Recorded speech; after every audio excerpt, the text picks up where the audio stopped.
So I'm at the Udon Thani train station here. I've got a train at 8:20 p.m. so it's night time, and then it arrives at 6 a.m. so there's going to be not much footage of the travel like along the train lines. Now the problem is it's 3 o'clock now.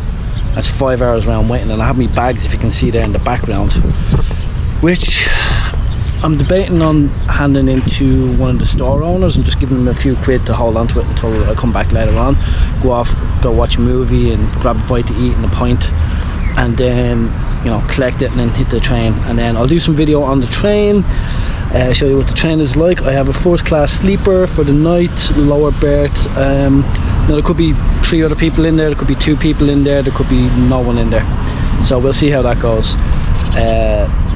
Yeah, that's basically it. I came from, where did I come from? Vientiane today, from Laos. I almost had an issue with the border. I thought I was going to get a 30-day visa. There was a bit of talking back and forth, and I ended up getting a 60-day visa, so I might stay in Thailand a bit longer than expected. So yeah, we'll see how the rest of this goes, and if you don't see this, it's because my bags got stolen.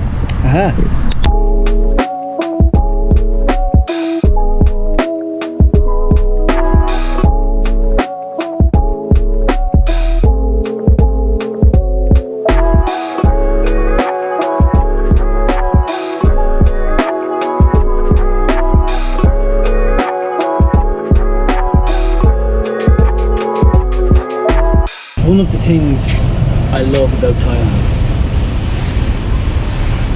So, first of all, at the train station, there's nowhere to leave your bags.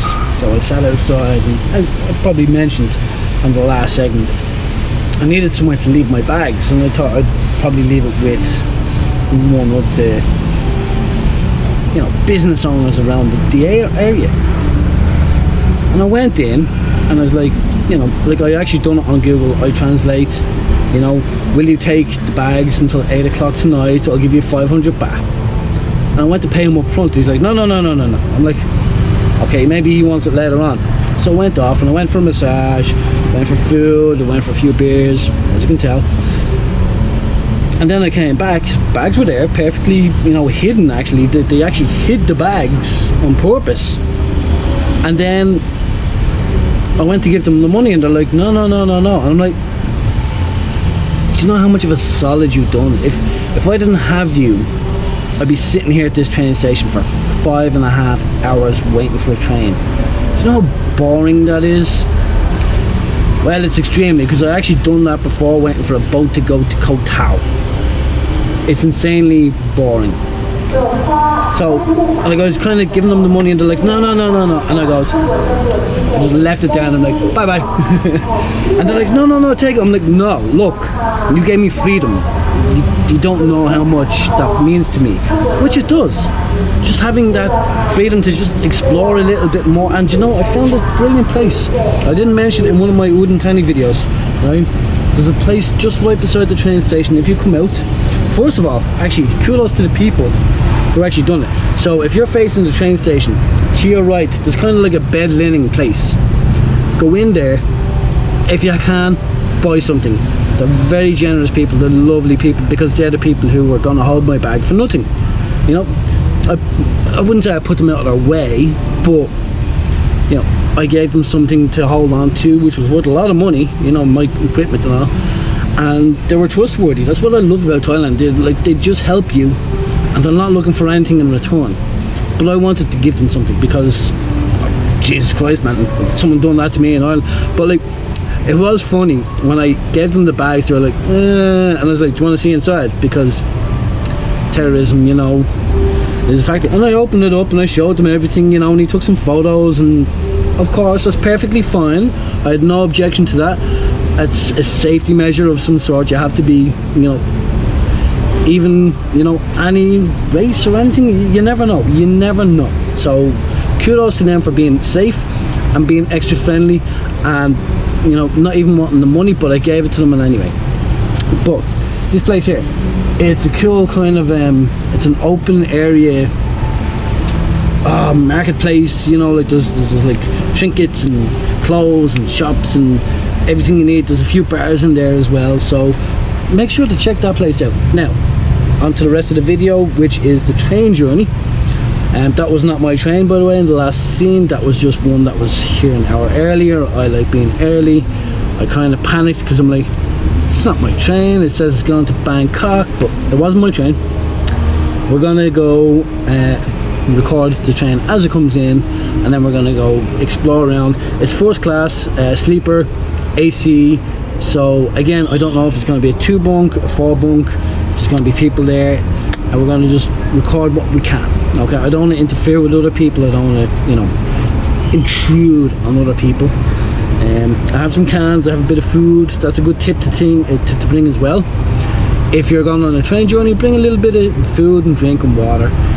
You never know. Like, there's never really a service on the trains. There's no food carts or anything like that, especially the overnighters. So it's always nice to bring something just to, you know, level the stomach. I check into my hotel, if everything goes to plan, about 7-8 a.m, which is breakfast time. I booked the night before, which is tonight. So when I check in, and I've already confirmed with the hotel that when I arrive at 6 or 7 a.m, that's because of the night before. So I should be able to then get breakfast, and then I have a photo shoot in the afternoon, so I can kind of refreshen up, shower, and, you know, I wouldn't say shave, but shower and kind of just take a few minutes, probably take a small nap, and then head off and do my photo shoot.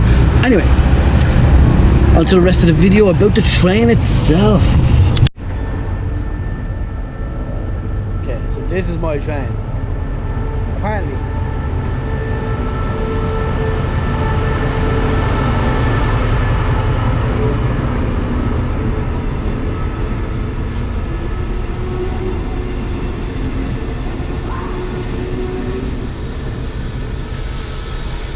Over here. Alright, there we go. Serial car 3. I'm not sure how dark that is actually, but can you see me? I don't know if you can. Anyway, this is the luxury villa, first class. We have a nice bed down here, we have a nice pillow, we have blankets, and then up top we have basically the same. Some randomer's school bag, who's actually going to do an exam tomorrow, so he's not drinking with me tonight. So, first stop. There's going to be so many stops. Yeah, no, look, we got a nice little sink, a nice little mirror to look at my ugly face, and we got a bathroom just down the corner. And yeah, the train seems very new, up to date. See how the day goes. Hopefully get a good night's sleep. So this is the hallway to each one of your individual rooms. You have numbers. I think it might be just split down to 2 as well, actually, instead of being 4s. So that's good, that's good. Now we're gonna go check out the toilets. That kind of self-explanatory. Right. My good God. That's tight. Right. Just lock this. Okay. Alright, so once you lock it, the light comes on. You have an air freshener for anybody who poops. Small little sink, soap dispenser, toiletary towels. You have toilet stuff, which goes, it's kind of like a toilet like on the airplane that you'll find. You have a little bum gun for the Asian vernaculars, and you have like toilet paper. So it's a small little bathroom that, you know, does the trick. You know, I don't know what more else to say. Like, it seems very clean, it seems very nice, but it is the start of the journey. So by the end of this, it might be a little distraught. There is a shower, it looks like next door, but I had a red sign on it, so yeah, well, we weren't going to try it, disturb someone showering. And yeah, so we'll see how the rest of the journey goes. Stay tuned. That looks like the back of the motor carriage, so we're not going that way. It's a cool feature. Then your car number, your train number, destination station, next station. jumps are free or not. That's pretty cool. Wonder if I has Netflix. Let's say go to the shower. So